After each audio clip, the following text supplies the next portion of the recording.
An additional impact of humans increasing carbon dioxide levels in the atmosphere is ocean acidification.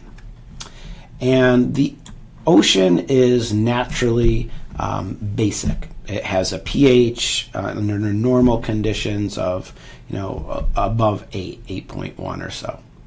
But as humans add carbon dioxide to the atmosphere, we know from our talk earlier in the year about the carbon cycle, some of that carbon dioxide dissolves into the water.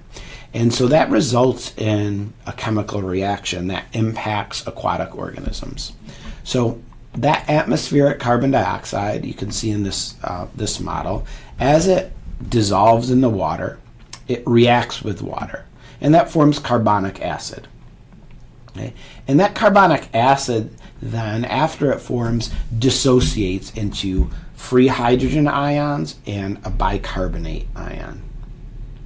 That free hydrogen that forms can combine with carbonate and form an additional bicarbonate ion. Okay?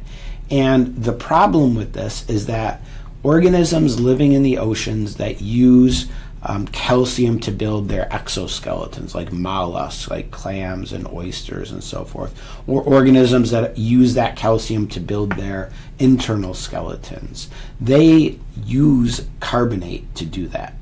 Okay? Calcium, the shell of most mollusks is made of this calcium carbonate. Coral is made of calcium carbonate. And so that carbonate is really important. But as ocean acidification happens, as carbon dioxide dissolves, much of that carbonate is being used up in this chemical reaction forming bicarbonate. That means it's unavailable for these marine organisms to use to build their skeleton. That can lead to thinning of exoskeletons. It can lead to difficulty in growth and reproduction and survival as this process continues. We can see how the ocean's pH has changed. If we look at this map of the world's oceans, you can see the orange areas have had the most intense changes in pH due to human activities releasing carbon dioxide.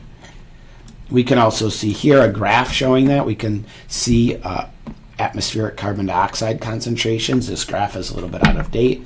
As you know from what we've been working on in class, carbon dioxide levels are well beyond 380 parts per million right now, but the trend is the same.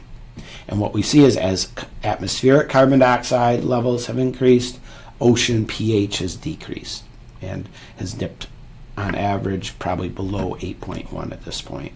And so that again leads to this issue of organisms in the ocean being unable to form their calcium carbonate exoskeletons.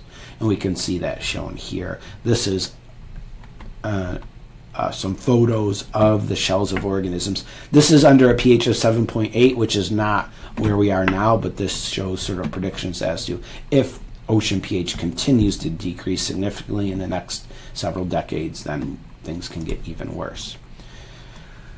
So overall, if we're thinking about coral and we look at sort of the overall impact of climate change on these incredibly biodiverse ecosystems, we can look at this diagram. So the warming of the ocean results in thermal stress on these organisms, which can lead to coral bleaching. As sea level rises, okay, that can lead to changes in the ecosystem where coral are no longer at their preferred depth. As we have more stronger storms due to the heat energy in the oceans, that can result in physical destruction of coral reefs. As there's changes in precipitation and increased runoff, that can lead to a reduction in light for the algae that are part of the coral, can lead to the smothering of coral by sediments settling on them.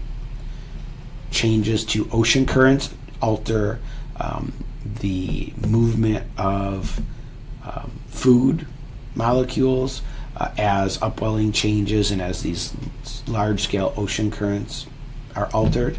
And then the impact we just talked about, ocean acidification, as that pH is reduced, as the carbonate ions get used up, in ocean acidification, that's going to decrease the growth of the coral. So they have a whole host of potential negative impacts and consequences of anthropogenic climate change.